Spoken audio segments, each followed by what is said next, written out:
Boop. Okay, I'm officially on. Okay, thank you all very much for coming. I appreciate it. Everybody coming out to hopefully learn some words of Torah, a get together on very short notice. This is like not a flash flood, but a flash Torah, flash learning, flash Jewish get together. So I appreciate that. On short notice, a lot of people have wanted to get together and do something.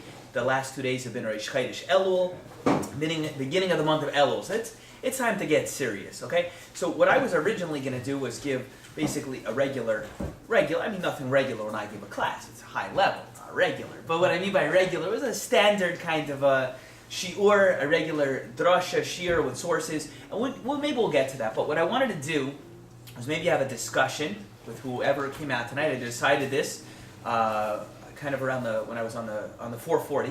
I wanted to talk about maybe have a discussion. And don't make me call on you, because then it'll be more awkward. So, participate and it'll flow better. So what I wanted to speak about very, very much is the idea that, we're in Elul now, okay? And I'm just, this is a very real talk, real ideas I want to share over, okay? To me, it's shocking that it's the month of Elul again. I think I blinked, and I was just a Pesach. I blinked again. It was Lag BaOmer. I blinked not even two eyes. One eye was Shavuos.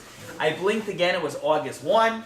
Now I'm blinking again. We're blowing shofar already. We're in Elul. Are we for real? It's in Elul already. And it's when I was sitting on the 278 in traffic. I looked off to my mirror on the side because when you're sitting in traffic, wondering for number one why you've been in the New York area like 9 years. Or more, and they still haven't finished that stretch of highway expanding it. So that was the first thing I was wondering. The second thing I was wondering was, I was thinking on the side mirror, it says, objects in mirror are closer than they appear. That's what it says. And that's one of the mottos I often have in life. A lot of things are closer than they appear. It's the 23rd of the month. You don't have all the money you need in your bank yet to cover your bills. You say, don't worry, I got 7-8 days. No. Objects in mirror are closer than they appear, And right now, we're all together. And it's the beginning of the month of Elul. But like I said, objects in mirror, closer than they appear. Before you know it, it's going to be Rosh Hashanah. Guys, we're going to be running to the mikvah. We're going to be doing all the pre-Rosh Hashanah things. We're going to be appling and honeying and getting ready all of our simanim and all of our symbols. I'm getting so excited. I'm spilling water already. This is great. That's a good sign. Ein mayim ela Torah, it says. Water is symbolic of Torah. So this is good. We're copious Torah. But everybody's getting ready. Going to be, before you know, we're going to have the fish heads and the pomegranate, and then kids are fussy, so you put a little olive on the eyeball, and then everybody's been making up I was already thinking great new simanim, different signs we could add to the beginning of the year. I was thinking even before people started making fun of Hamas and Hummus, I was going to make a Yehi Ratzon Milfanecha, may it be your will, Hashem our God and God of our fathers, that Hamas should be turned into Hummus. I was going to dip the carrot in the Hummus. I was going to do a whole, I'm ready to go, okay? But it's going to be Rosh Hashanah. Lemon Isis. Yeah, I like it, lemon ice. Oh, this is good. Roy, you're smart. Clever, very cute. So, what's my point? So the point is this. So it's Elul, and all joking and kidding and schmoozing and being cute about it aside, it's amazing to me. So I want to have a very real, open discussion, if we can, where we're going to all spill our beans and discuss everything we did wrong in the past year and all the ways we've been good. But that's not really so exciting. So let's talk about all the ways we've been bad and all the ways we really need to upgrade. And just stay away from the camera, so we'll only hear a voice and not that. But I'm only half serious. I think it's important when people come to me, a young professional, somebody comes to me, one of my talmidim, one of my students, they want to talk, and they ask me to help them upgrade who they are, what they do, where they're at, where are the shortcomings. I'd like to just sort of share with you the methodology I have a little bit by a discussion, what I talk about when I try to help pinpoint why people haven't yet been able to actualize and become what they wanted to, okay? So now, by a show of hands, from the ladies and gentlemen in the room, amongst you, how many of you did not accomplish and become what you thought you had set out to last Rosh Hashanah and last year? Yeah? Okay, just the tzaddikim in the back. Okay, a few? All right. Okay, I got it. So everybody, those raising their hand are telling the truth and everybody else isn't, right? So kidding aside. it's a pretty universal experience and feeling, if you've done Rosh Hashanah and Yom Kippur and this time of year for a while, that number one, you'll at least say, wow, it's that time of year again. B, an honest person looks at him or herself and says, you know what, am I that different? Am I really that different? Maybe I learned maybe some more Torah, maybe I'm a little bit more learned in certain things. I mean, if I went to a whole year more of classes or downloaded them from Torah anytime, so maybe I know a little bit more. But on the areas that I was weak, the areas that I was falling short, did I change them? I mean, and I'm not even talking about areas you didn't want to change. I'm talking about the areas you wanted to change. Did I? Did I not? Most people they'll look back on their past year and they'll generally find that the same stuff that they wanted to fix a year ago or 2 years ago or 3 years ago or 10 years ago, it keeps coming up. You know, I've had this experience in my life. And I saw this when I was in college, for example. There were certain guys who would go to the gym and they would, I guess, lift weights and they would become huge. They would have these big upper bodies of biceps and triceps. They looked like they were pretty big guys, okay? But sometimes they'd come to the gym and instead of wearing their Adidas workout pants with their snap pants or whatever else, they'd have shorts on. And you see that sometimes not everybody works out their legs, right? So you see these guys that have the same legs that I had when I was 12 years old, matching a body from the waist up that kind of looks like he looks like a bodybuilder. It's kind of funny when you see it, right? Yeah, sure. Yeah, it's a common phenomenon. You see that. Okay. So I think a lot of us in Ruchnius, in spirituality, we become that. There's areas of us that make us feel good, areas we like to work out, areas we like to focus on, maybe because we feel competent, maybe because we get recognition for it, areas that we feel we're good at. And then, so those are the areas we work out our spiritual muscles, whether it's in communal, whether it's for other people, whether it's tzedakah, whether it's recognition, whether it's helping others, because it makes us view ourselves, other things. But a lot of us have those areas we work out and we look huge, and then, but really, beneath the surface, there's areas that are lagging behind, Most honest people, I think that if they look at themselves, they'll find areas where they are lagging behind, that they're no more buff, so to speak, and muscular and developed in that area than they were 2 years ago, or 5 years ago, or 10 years ago, or 15 years ago, for those who've been trying to grow. And eventually, an honest person, I think, has to ask himself or herself, you've got to ask a question. What's going on with this? Is this ever going to grow? Is this ever going to change? Do I really want it to change? Is it maybe that, in theory, I want to upgrade this part of my life, in my Yiddishkeit, my Jewish observance, the way I treat people, my service of Hashem, whatever that thing is. Maybe I don't really want to upgrade it. And it's just, I keep putting my mind to it, and I think I do, but my actions aren't following. Maybe I'm just not real. Meaning, maybe I think, and I'm told that I'm trained, and that sounds like the right thing to want to change. Maybe I don't want to. Or maybe I really do want to change it. I just don't have a map. I don't have a roadmap. I don't know where to go. Maybe there's stuff that I believe that's holding me back. What is it that is stopping me from becoming the person I want to? Okay? So when I call people out on this, because people, 101, let's talk about it. Let's be real, okay? There's a mitzvah, and you didn't observe it so well this year. And maybe you did in the past, maybe you didn't, okay? So let's talk about it. A lot of people, I don't think, want to necessarily change X, Y, or Z, okay? A lot of people, I don't think, really want to. For example, I know a lot of young professionals that come to me, singles, people in Shidduchim via the Jewish Executive Learning Network, and I'll sit down with them and I'll look them in the eye straight and we'll talk. I say, do you want to get married? And they'll say, yes, of course, yeah, sure. I say, well, from 1 to 10. 1 being you want to, as much as you want to work on your taxes this weekend, that's 1, and 10 is it's like oxygen, and without which you think that, God forbid, you're going to expire. Okay, that's 10, how much you want. 1 is it's like, while you're getting a root canal surgery while you're doing your taxes, okay? So how much do you really, you want to get married? And the person oftentimes will tell you a number. It could be 5, it could be 4, it could be 6, something like that. I said, wait, well, a minute ago, weren't you just telling me? I so want to get married. It's the most important thing in my life. It's the biggest priority in my life. Yeah, I did tell you that 45 seconds ago. Well, how come it's grading a 6? Shouldn't we be approaching kind of minimum 8, preferably 9, 10, So sometimes I would suggest we don't necessarily step forward and grow the way we want to because maybe push comes to shove, we don't really want to, It's kind of like if it'll be like what that area of growth feels like a complete bargain, or it'll strike us over the head, sometimes. Other times I think we have different things that kind of hold us back as to why we don't. Maybe we don't have a plan, maybe we don't have a strategy, maybe it's the environment that we're around, maybe we're just babies about it, and we're not very disciplined or organized, and we don't have like the inner rigorousness and self-structure that's necessary to carry out those goals, So I would like to just hear from you, just throw out, what do you think, whether it's for yourself, or we can talk about somebody you know, and it could be you, but we could pretend it's somebody you know.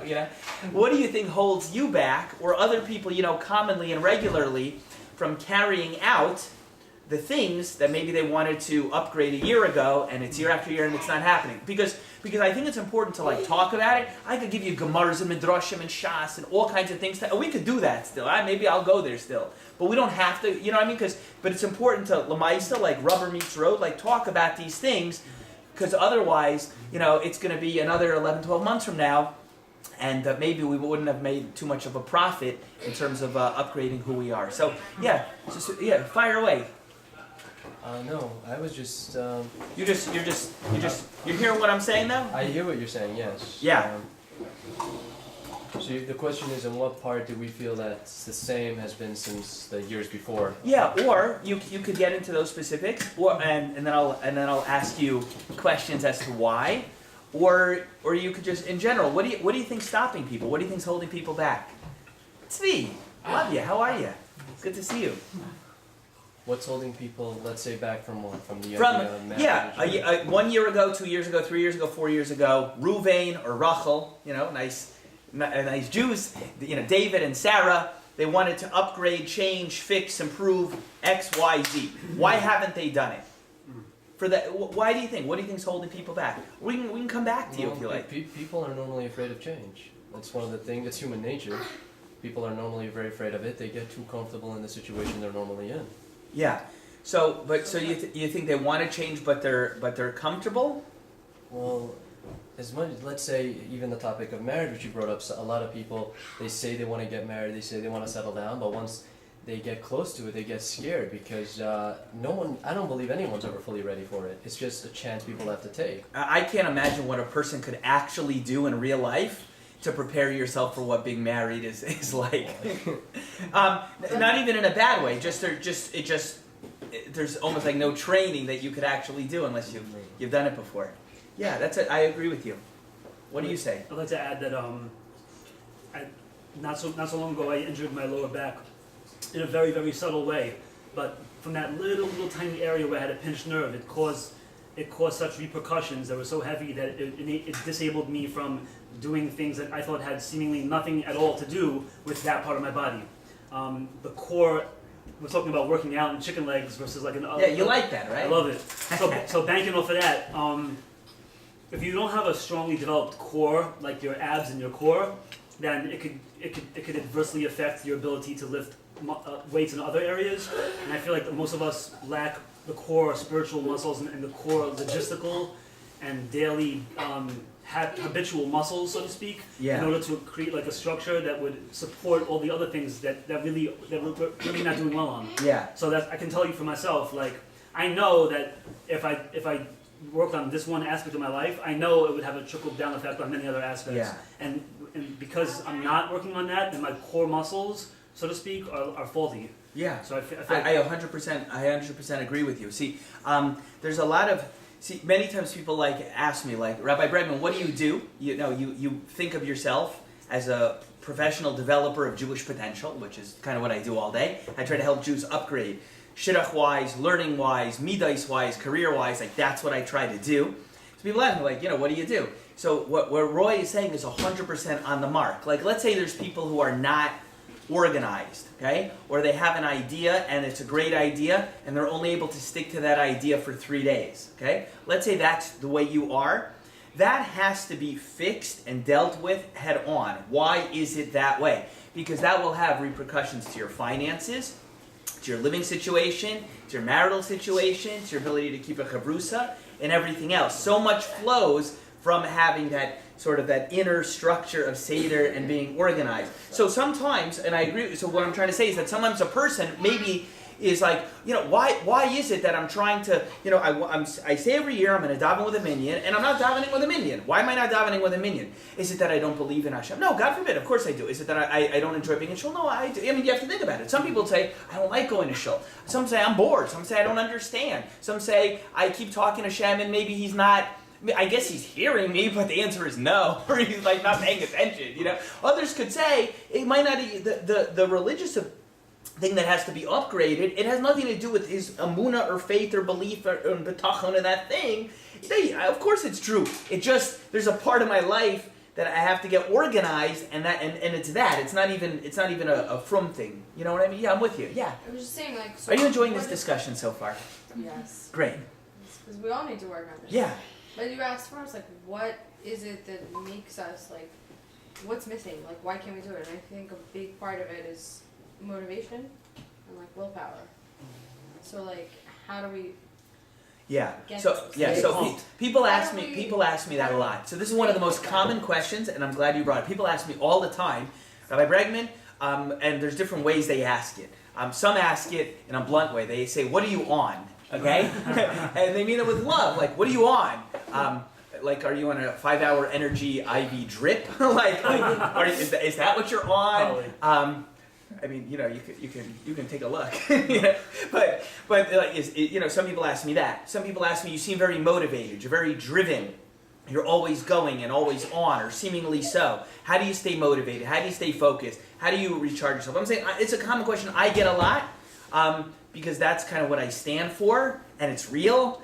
People sometimes come to my house for Shabbos, or let's say a single person will come to our home on a Sunday and they'll meet me. And then my wife will be there certainly, and they'll say hello. Sometimes people say and I'm just trying to not make this about me, but it's just because it's relevant to your question. People sometimes will say to me, people ask my wife, they're like, what is your husband like? He's like what you think he's like, like 3 a.m., 3 p.m. This is kind of like what it is. So let's talk about motivation, because I get this a lot. So to me, motivation means like a reason to take action. Like you have a reason, a why, some kind of urge that will compel you to act in a way or not to act in a way, okay? To take some kind of action or not activity. So a reason to take action, okay? So I feel it's very easy to have motivation if you have crystal clear clarity as to why you want to take action and why it's important. All the areas of my life that I'm very motivated for, it's because it's so clear to me 101 reasons why I need to immediately take massive, titanic, crucial, immediate, off-the-charts action in those areas, and therefore I'm motivated to do it. Why, if a building, God forbid, is on fire, does a person feel, have no problem being motivated to leave? Because he or she has a clarity as to the facts on the ground. I got reason to take action. That looks hot. That could cost me my life. I don't want to be here. This is dangerous. I'm leaving the window. Okay? You with me? So I think a person, when they say like, I don't feel motivated or to stay motivated, I think a lot of times it comes down to the clarity of why is this very important. There's areas of my life that I'm not always motivated. Okay? And that there's areas of my life that I will wake up at 3 in the morning in order to be able to bang out 4 hours of work, even before Shacharis and everything else. And there's areas that I will do the day it's due, okay? If it's taxes, which we spoke about before, the day the taxes are due, that's when my accountant's going to be here for me in the inbox. And if I'm under extension, the day before the extension's going to end. Why? Because my reason to take action, it's weak. Why? So the government can have more money? Like that's I'm not motivated. But all of a sudden I have reason to take action because I'm going to have a problem now because, my taxes passed or this or that. So then I become motivated. So I think that's really the core of staying inspired, is to constantly be crystal clear or the reasons why something's important to you, or to add new ones along the way. Without it, I think you stop. What do you think? Yeah, I agree. That's what I think. What do you think? No, I agree. But I mean, let's say there's things that we don't do that we know very well why we should do them. So what do you do in that situation? So when you know and it drives you, that's great. Yeah. But when you know, just the same as somebody who might drive somebody else and doesn't drive you, is there something you can do in that Yeah. case? So, well, I mean, without going into the specific thing that, which I don't know, the exact thing you're speaking about, the exact life circumstance, which is fine. It's a little hard for me to speak in kind of in generalities, but I would tell you what I've observed. I can tell you, Yeah. let's say I want to work on my prayer, like my organized prayer, not just talking to God separately. Like, I know I should do it, I know it's going to be good for me, it's the best thing they can do for me, and like whatever, and I just Sure. don't always do it. So yeah. So when it comes to you're talking about even praying, davening on your own, Yeah. like a shacharis before work, or a mincha after work, or something like that. Yeah. Yeah. So I would say like this, in terms of, I'll speak general and then in terms of specific. In my experience, when people sometimes think like I really know I'm supposed to and blah blah blah, there's two things that happen. Number one, they believe it maybe intellectually but not emotionally. Okay? Because when you believe something emotionally, it's very, very, very powerful, even more than intellectually. Because there are, for example, I know businessmen that they believe in Hashem and they want to work and they know Hashem runs the world and Hashem could give them money if Hashem wants them to have money, and they could go to work for an hour a day, and if Hashem wants them to be a gazillionaire it could happen. Like they understand that. But I have met people, it doesn't sound nice, but who've told me over time, my minyan attendance isn't what it once was. I ask, well, why not? I mean, you brought it up. I'm not auditing you in your Jewish life, but you brought it up. So why is it? And if I ask questions and I probe, I uncovered in that particular person, he said like this: I have problems in my life, and I feel that if I spend an extra 2 hours a day at my office, I'm moving the ball, or it feels like I'm fixing my problem, and I haven't yet seen the payoff, the person told me, where I go to shul and I haven't seen any practical difference from my minyan attendance in terms of translating into fixing my problems in my life. So all I'm just trying to say, in that case, here's a person who intellectually, I spoke to him for 3 minutes and I got to the core, and a lot of times when you get to the core issue, a person gives you a big smile and a smirk, because they're like, it rings true, and they themselves didn't even realize like that was what the issue was per se. But so I'm just trying to say, like in that case, he intellectually believed this is important, and there's a mitzvah in the Torah, one of the 613 mitzvahs. I got to daven, and the Gemara says you're really supposed to make a big effort to daven in shul and pray with a minyan. I get it. I know I'm supposed to. I get it. And really the Gemara says it's not nice, and the Gemara in Brachas says it speaks not nicely if you have a shul in your town and you don't go into it if you're a man. It talks about it. But emotionally, he's like, look, this isn't contributing in his mind to the solution of the problems that I have going on in my daily life, and God's going to have to understand, So I think sometimes, and I don't know exactly the dynamics in your case, but sometimes a person intellectually understands it, but they don't feel the emotional fire behind it, that if you probe and really start asking questions, a person many times realizes, like, why not?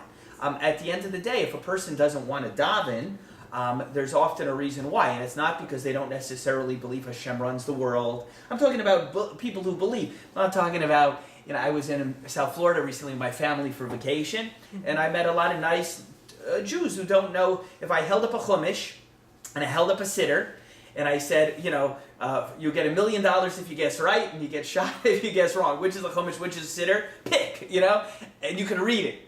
They wouldn't know which one was which, So I'm not talking about a person like that who's not davening, but there are people who believe in Hashem and know it's the right thing, and there's mitzvahs, and there's Hashem gives schar, reward, if you do the right thing, and potentially the opposite if you don't do the right thing, but they're lacking an emotional urgency, and it needs to be kind of like uncovered, kind of why. You know what I'm saying? Kind of why. So that's what I would say, and I'd be happy to probe privately, try to get into your kishka, as we say, into your guts, and to try to figure out, what that issue might be. But I know any time that I are mentally, I'm verbally articulating to myself what I'm supposed to do, but lamaisa, bottom line, my actions are not reflecting that, it's often because it's something that I know intellectually is good for me, but emotionally, I'm running away from something. Sometimes it happens that we associate things with pain, versus pleasure.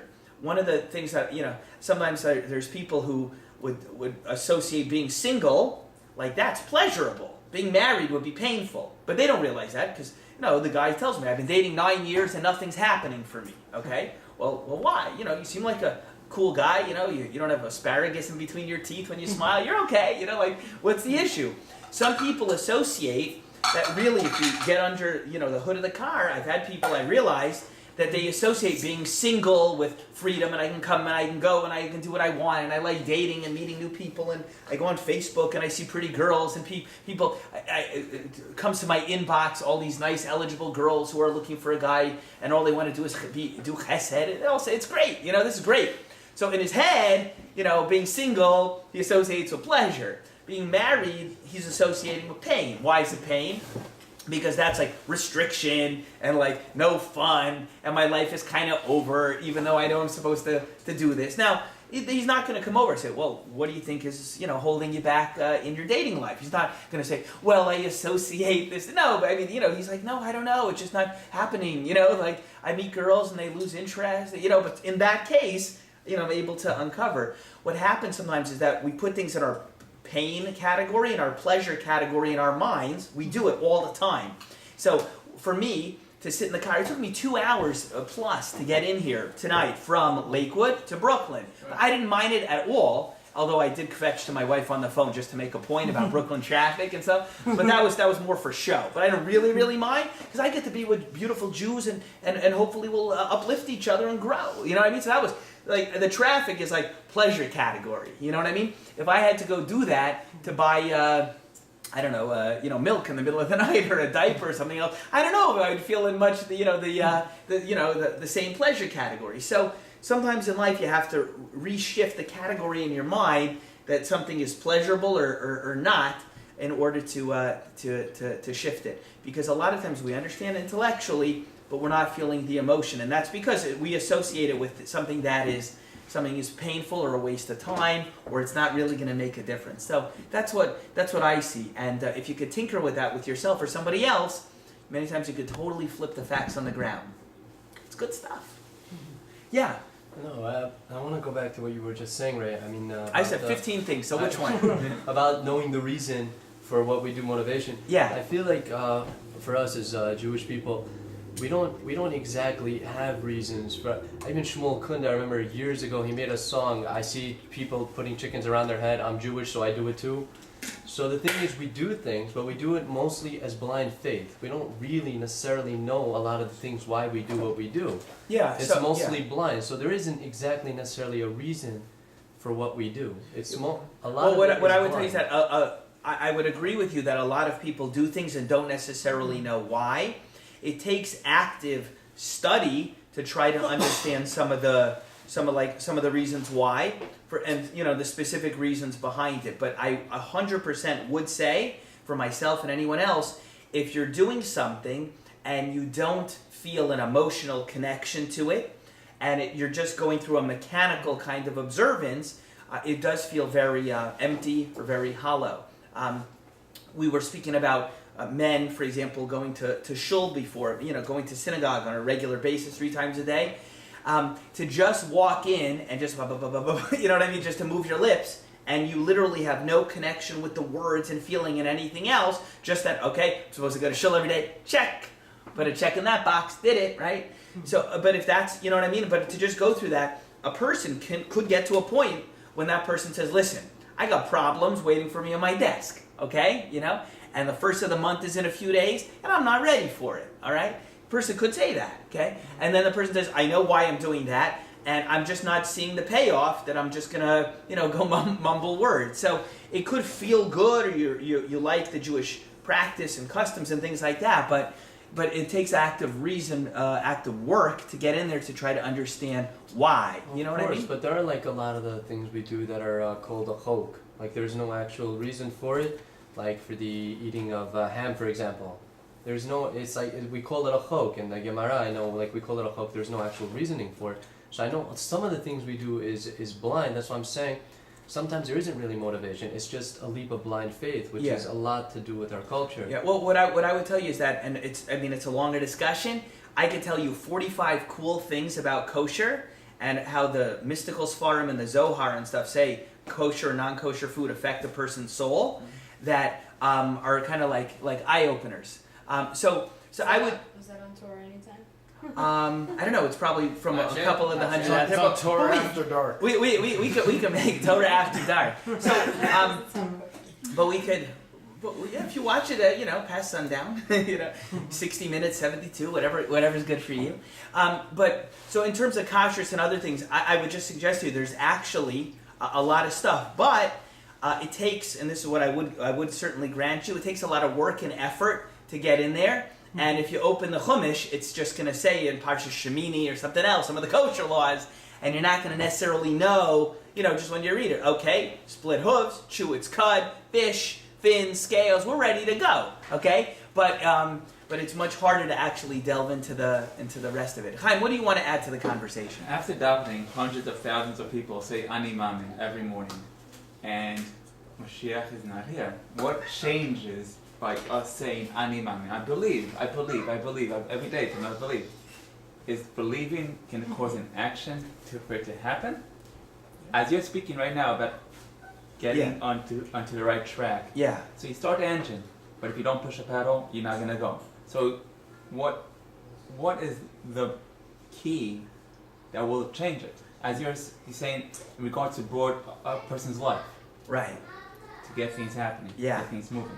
Yeah. What? So are you asking about Ani Mamin? In regards to that, to this. Yeah. In to case bridge. anybody doesn't know what we're referring to, Ani Mamin, there's a certain list in the prayer book after the morning service of Ani Mamin B'Emunah Shalema that we say, I believe with full and complete faith, and these are kind of the Yud Gimel, the 13 basic core cardinal principles of the Torah that the Rambam Maimonides wrote and said that without these, if you don't believe in these, you're believing in something, but it isn't Judaism anymore.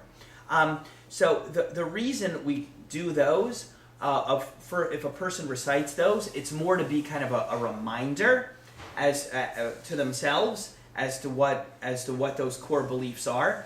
But but let's talk about I want Mashiach or not. I was once speaking to a businessman who's a donor to the Jewish Executive Learning Network, and he was telling me about a big business deal. He's people are always involved in a deal. It's a deal. In the middle of the deal, the beginning of a deal, the end of the deal. I just need a little more money to come in, one more investor to close the deal. There's always a deal, right? Baruch Hashem. We're the people of the deals, right? Okay, Kanai Nahara.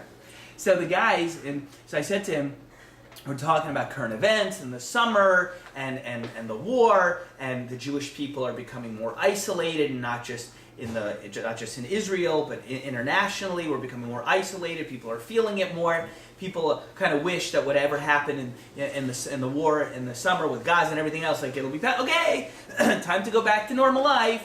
I think that's why a lot of the Jews I know are spilling buckets of ice on their head. They just want something that seems normal, that they can go on Facebook or something, and it's not about 12 million links about ISIS, mit Obama, mit Gaza, mit and all of this, But there's more stuff coming, and like contractions. If a lady's giving birth, if you watch, if a person's ever been by somebody who's giving birth, you see the contractions coming on the monitor, and sometimes you see that little line guard. You say, "Oh, that was a doozy. I bet you that hurt." Hope that happened there all. And then, but even after that passes, you're kind of like, "I wish it would stay plateaued." For my spouse, stays a flat. And then, but there's another one coming. It's not done. What we're going to have to go through in the Echvas of the Mashiach, getting up to Mashiach. So I was telling this business guy, I was talking to him about this, and I said to him, "Yeah, you want Mashiach to come?" He goes, "Yeah, look at the world and everything else." I said to him, Rabbi Yid, come on, I love you, Jew, I know you. And I have this ability, I'm able to download unspoken information off people when I'm with them, and I look them in the eye, and they kind of don't like it. At first, sometimes they're like, "You're not supposed to know that. How did you know?" But it's okay, because I only use it for the good, to help. So I looked at him, I told him, I'm like, "Yeah, you want Mashiach to come, but not until your deal goes through." And he started laughing at me. He started laughing. He goes, "Yeah, I want Mashiach to come." He goes, "But we're going to make not a living from this, we're going to make a killing. And once I sell this piece of property, I'm ready for Mashiach to come." You have no idea how much money I'm going to be taking back to Yerushalayim with me. You know what I mean? So I would tell you, there's a lot of people who intellectually want Mashiach to come, but not till, this program, this event, my job, my deal, the thing I need to go through to finish. I planned the vacation. A person could say, I was going on vacation, and I planned for this vacation in Bahamas. After Mashiach comes, am I really going to be able to go to the Bahamas? Do I have to stay in Israel? Do I have to have vacations in Eilat or Tel Aviv and stay? How does it even work, right? So there's people who animam in this and that, but but Lamaisa, do you really want? So to me, when we say those particular prayers, it functions as a reminder to us as to what could be important to us, but it's not necessarily causative unless it potentially could lead to some action. Otherwise, it's just another thing you mumble. And I'll tell you one quick thing: in the Yerushalmi, the Jerusalem Talmud, not the Babylonian Talmud, the Yerushalmi Jerusalem Talmud, in Tractate Brachos, there's one line very interesting. It says, and they said this 2,000 years ago. The sages said that we have to basically thank God that our heads are still able to bow at the Modim prayer. Modim is when we say Modim anachnu lach, that we thank you Hashem, Sho'ata. It's a whole thing, a Modim prayer. And so the Gemara says that we should. The prayer was so weak, relatively back then, that we should at least thank Hashem that at least our heads still bow when we get to that point. At least our heads mechanically bow. And obviously, the tefillah, the prayer level back then was 12 gazillion times higher than it is today. So what I'm just saying in terms of davening, there's always been a challenge for prayer to become something a little bit rote and mechanical. And then Jerusalem Talmud from 1500 plus years ago, the Yerushalmi talks about that specifically as a common issue. Yeah, I've been waiting to hear from you. So, since we're on the topic of motivation, I just finished studying Siyat Sharm, which is like a Musar Sefer by the Ramchal or Moshe Chaim Luzzatto. And he says that if you, for a certain part of your thought that can help motivation is whenever something either good or bad happens to you within the day, just to recognize that God is behind that. And that if something good happens, then great, excellent, makes your day. And you just say, oh, thank you Hashem for doing this for me, it's for the best. But if something bad happens to you, you don't just say, oh, God, why'd you do that? And so you're supposed to always look at it as, like Rabbi says, like glass half full, as your mom is. It's always working out for the best. Something bad happens. So talking about Rosh Hashanah, I'll be the first one to speak. So last Rosh Hashanah, I was kind of telling myself, okay, ease up on the anger a little bit, because that's just very quick to anger. So about little things. I'll be sure not to cross you. Please. No, you could sit in my chair. You'd be safer now than a year ago. That's for sure. Okay, cool. But so interesting thing, for instance, yesterday I went out to eat with some family members, and I found this great parking spot, which was like right before the restaurant, and the guy behind me just came in and stole it.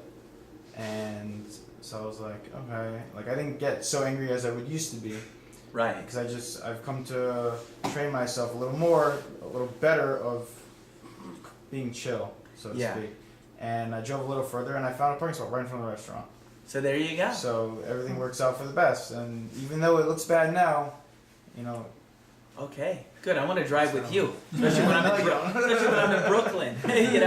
And a lot of people. I still got my Florida plate, so. Okay. A lot of people become so frum when they're driving, because they're like, please Hashem, let me get a spot. Hashem, let me get a spot. Don't let me be late. The most prayer I think happens in the car.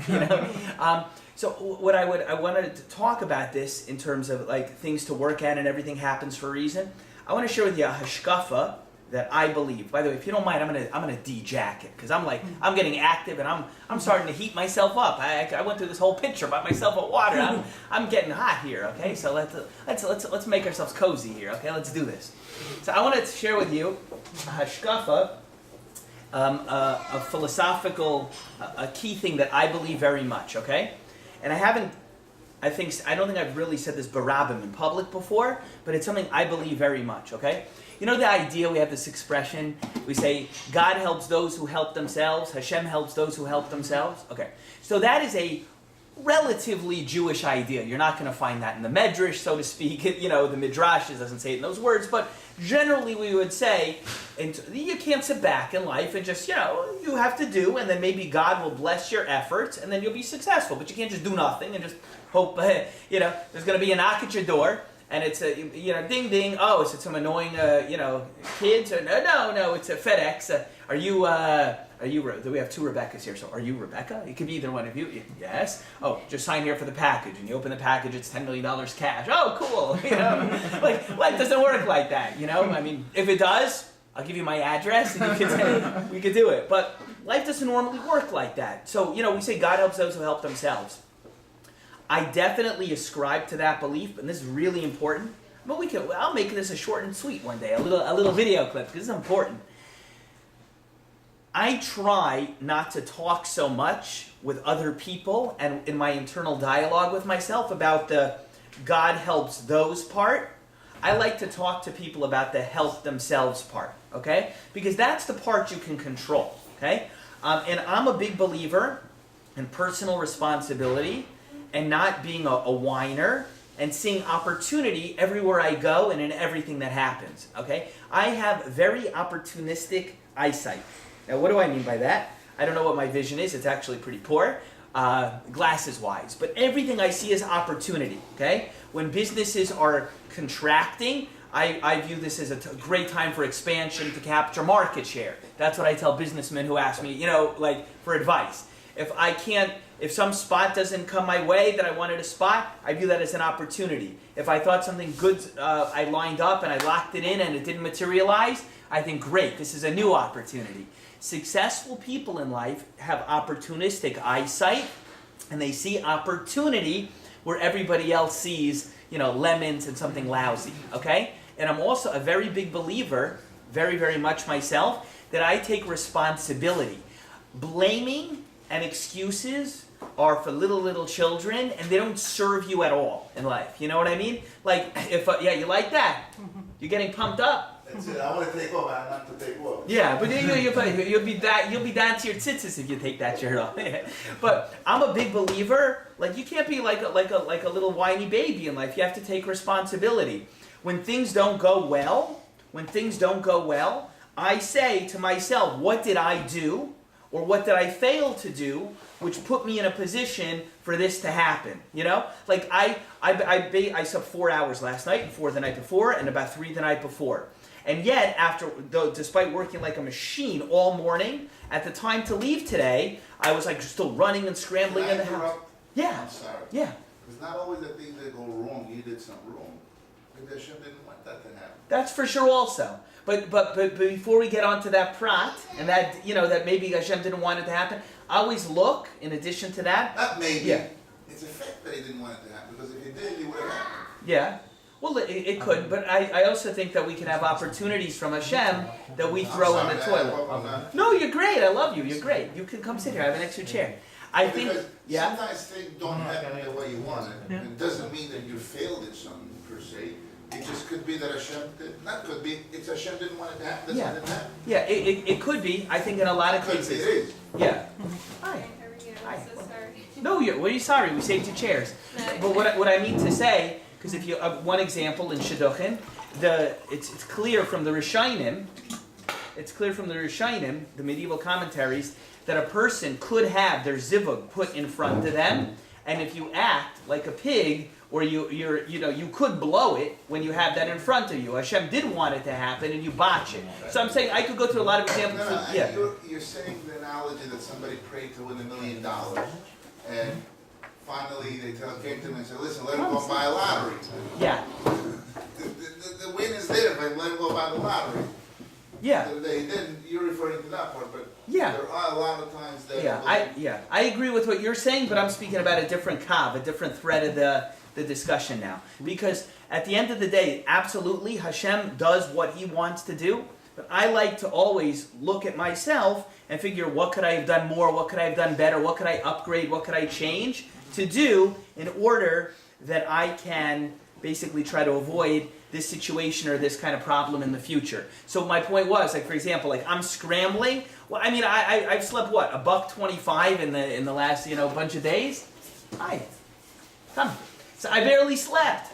And I'm still running and coming and going and scrambling. Like, why not? You know what I said to myself? So what do I want to say? Oh, the person who was supposed to help me with a project and dropped the ball today and I had to pick up an hour, it's that person's fault. You know what I mean? And my wife asked me to do something today and maybe she shouldn't have asked me. And I said, no, I have to be more. Do you know what I'm saying? I have to get the job done. Now, a lot of people don't like to talk about that. You know what I'm saying?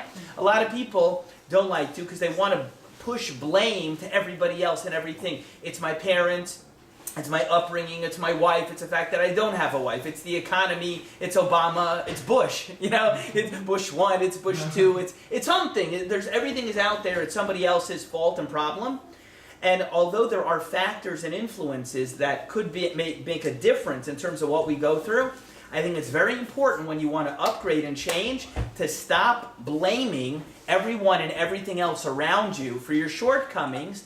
And number one, look with an opportunistic eye. How can I change? How can I upgrade? How can I grow? What can I do to make a real difference in order that this shouldn't be the facts on the ground next time?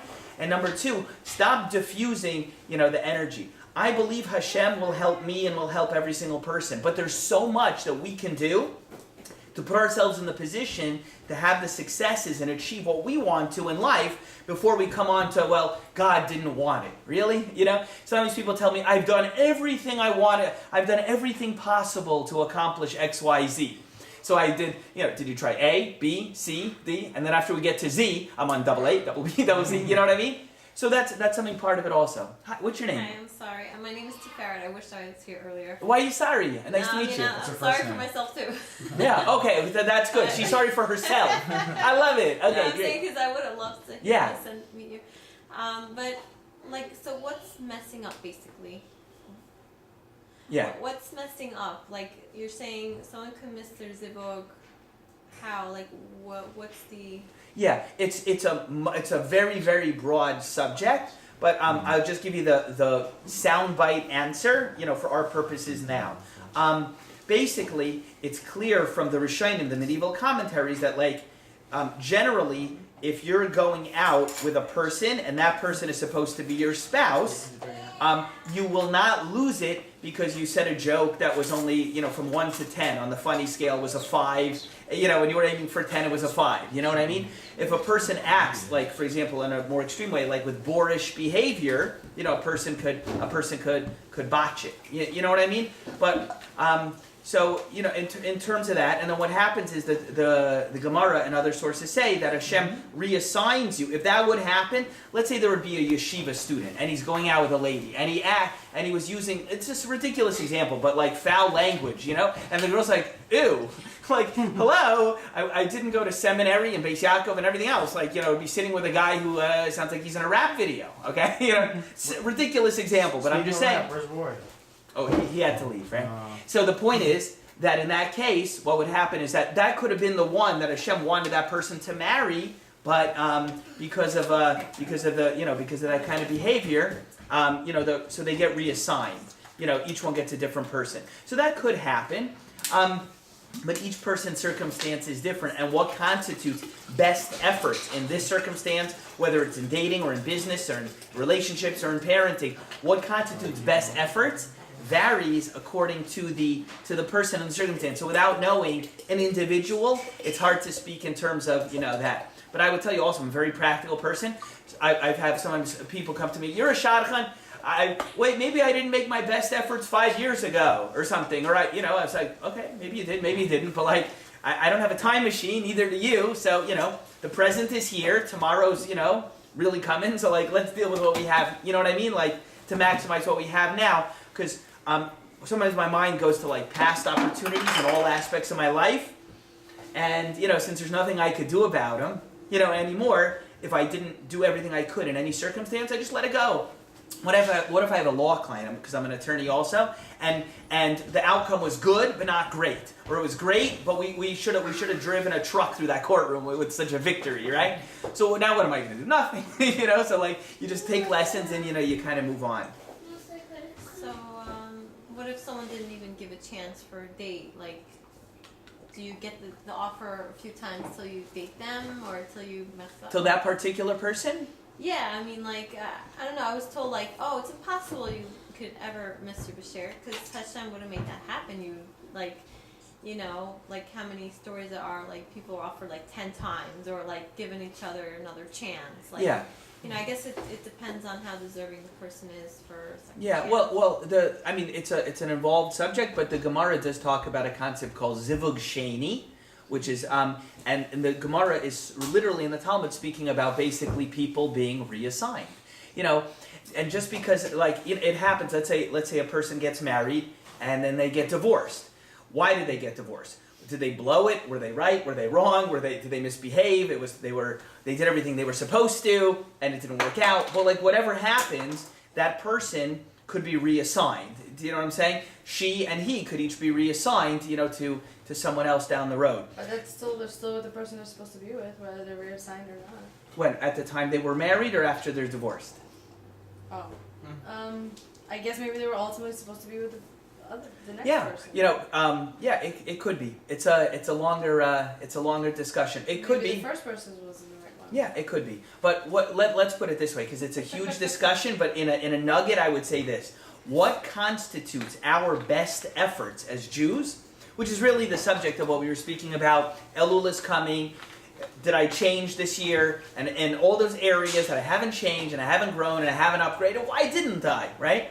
What constitutes our best efforts in any aspect or sphere of our lives really is a fact-sensitive inquiry that depends on the facts on the ground, right? Sometimes I know people who come to me in all spheres of life for advice or whatever, and what one person did, I think who he or she is at and where they are in their life, that is a maximum effort for him or her in that. But if the next person would do that, that was only going 70%, you know?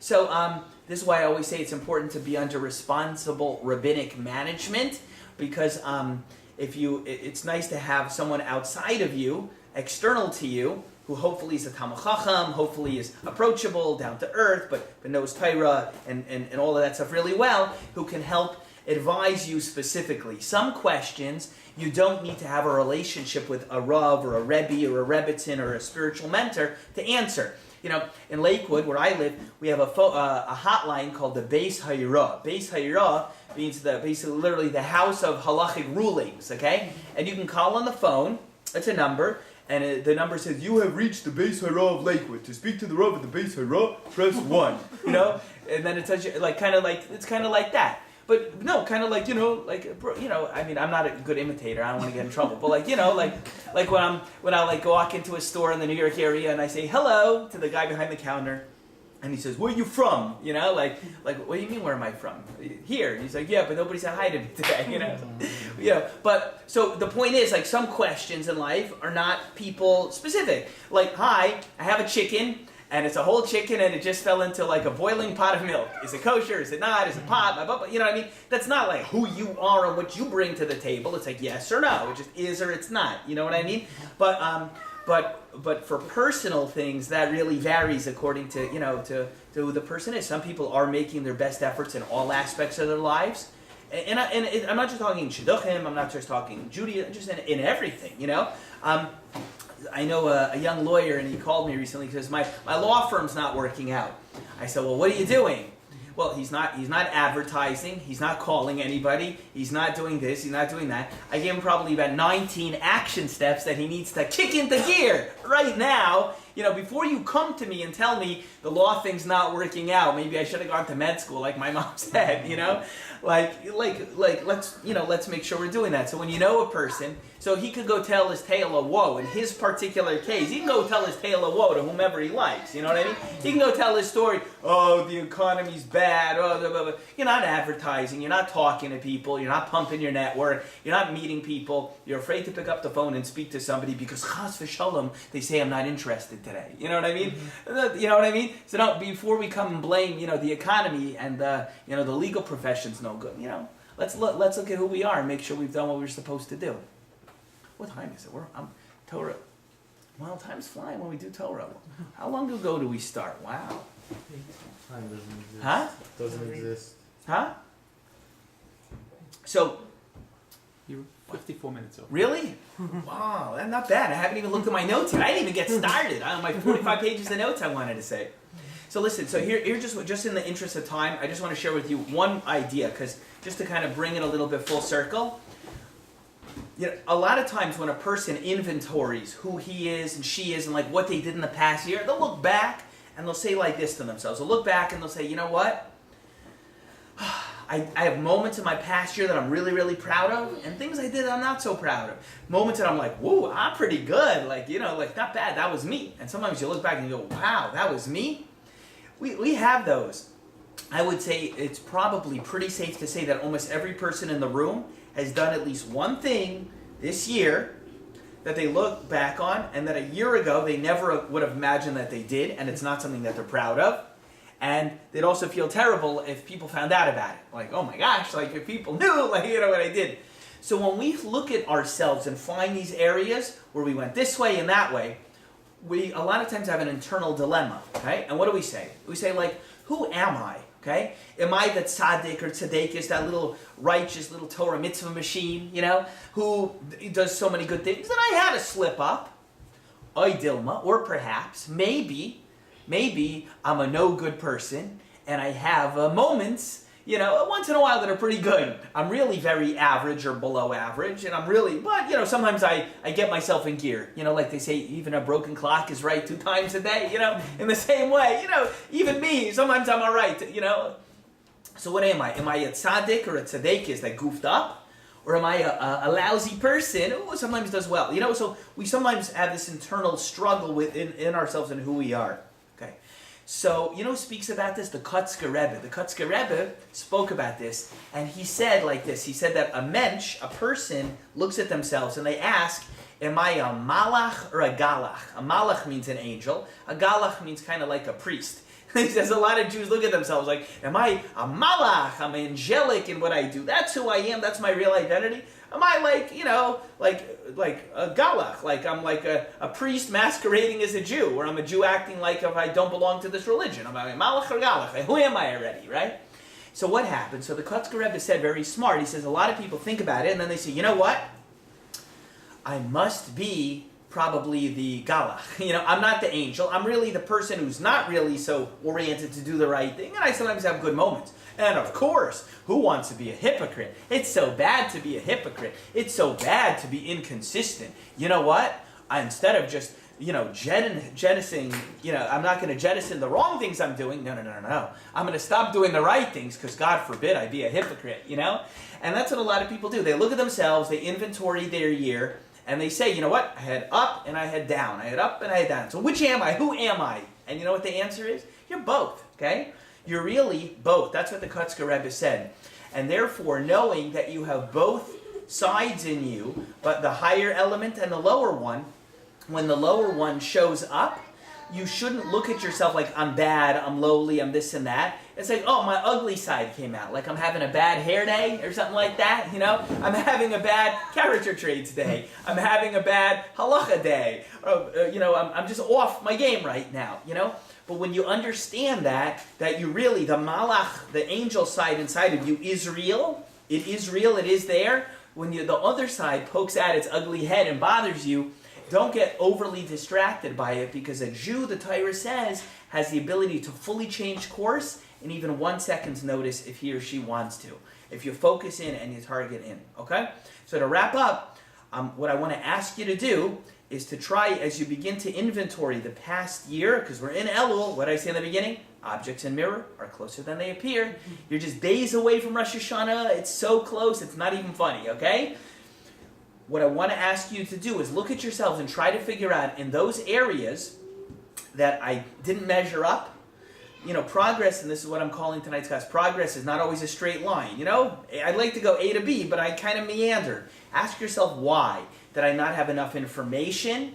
Is it that there's some kind of emotional block I have? Do I have some kind of limiting or destructive beliefs inside of me that are kind of like a virus, like in a computer, that a virus has to be like chucked out? Do I have some kind of ideas that are causing me to behave this way? Do I associate what supposedly, quote unquote, the right thing with pain, and it's not geschmack and it's not pleasurable, and the bad thing I associate with pleasure? like, a person has to really dive down into it and understand why. What is it about me, inside me, that is triggering that kind of behavior? And I think you'll find, and I love to help people take themselves apart when they ask me to uncover those specific things, you'll find that we are a lot more predictable than we realize. When we're scared, sometimes we act in this way. When we're fearful, it's that way. When we're insecure, it's this way. When we're feeling confident, our chest is puffed out, we go that direction.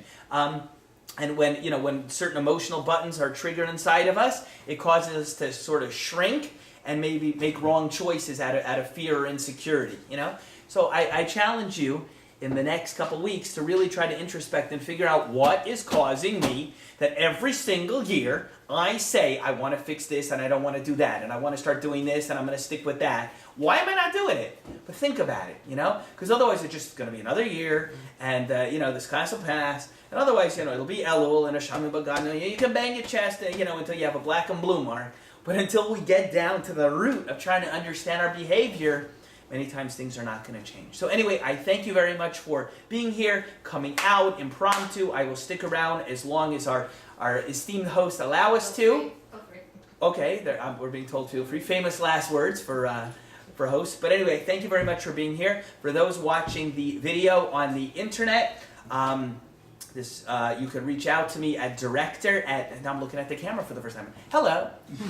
Hi, I've been paying attention to you. You can write me an email at director@jeln.org. You can catch my classes on TorahAnytime.com. Just punch in my name. You can find me on YouTube, my YouTube channel. You can look me up on Facebook, Twitter, anything you like, okay? Bregman Success.